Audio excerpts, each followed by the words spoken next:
Will new European Union rules help or hurt crypto? By www.profitableinvestingtips.com. Long-dreaded regulations have begun to descend on the world of cryptocurrencies. The most recent rules will affect roughly a fifth of all crypto trading, as it involves the European Union, where about $1.7 billion in cryptocurrency transactions took place in 2022.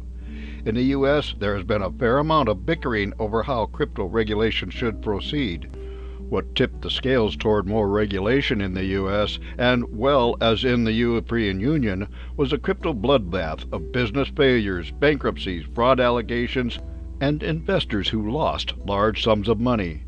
President Biden issued an executive order regarding the future of U.S. money and payment systems in early 2022. And U.S. regulators are already applying current laws to issues like Binance trading violations. We believe that the comprehensive regulations passed by the European Parliament may well set the standard for many nations going forward. What concerns us today is, will new European Union rules help or hurt crypto? European Union crypto rules. Before deciding if new crypto regulations in the European Union will hurt or help, let's take a look at the moving parts of the new set of laws referred to as MiCA, which stands for Markets in Crypto Assets, MiCA, regulation.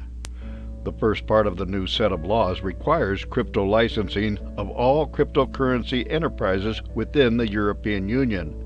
Anyone dealing in cryptocurrencies will need to be registered with a regulatory authority in at least one European Union state before engaging in operations throughout the European Union. This will put all crypto businesses directly under the authority of the two European Union financial watchdogs, the European Banking Authority and the European Securities and Markets Authority. An anti-money laundering law passed separately from the MiCA legislation requires that all crypto business identify who their customers are. Anyone sending or receiving cryptocurrencies as a business will need to report the identities of all customers to the appropriate local anti-money laundering authority. Stablecoin stability will be regulated in the European Union.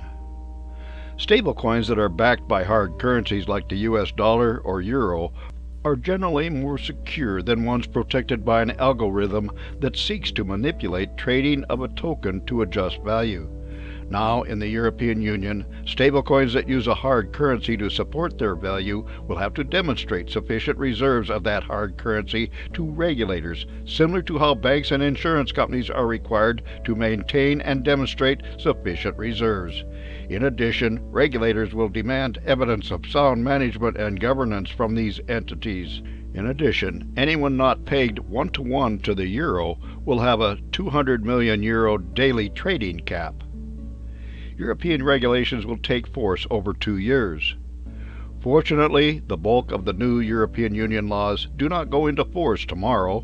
The law will take its final form in June, and the first rules will start in July. The rules regarding stablecoins will be a year after, July 2024, and the rules for DeFi companies will start at the beginning of 2025. Public concerns and European Union crypto laws. From what we can see, each aspect of the new European Union MiCA regulations answer a public concern that is currently covered in the U.S. by a regulatory agency, as each of them extends their reach into the crypto world. The crypto world is generally okay with anonymity, but typically not with things like money laundering interfering with otherwise legal and normal business operations. Those who have made money in crypto over the years are generally okay with a fair amount of volatility, but usually not very happy to hear that folks like Bankman-Fried were engaging in fraud as he used their money for his own purposes. Folks who thought their money was safe with a stablecoin were not especially happy when an algorithm turned out to be useless and all of their savings disappeared in a couple of days. To a degree that growing crypto world resembled the U.S. in the late 19th century, with people like Vanderbilt and Rockefeller, who were called captains of industry by some and robber barons by others. Regulations reigned in the robber baron excesses and allowed American businesses to thrive. We expect the same in a regulated crypto world. For more insights and useful information about investments and investing, visit www.profitableinvestingtips.com.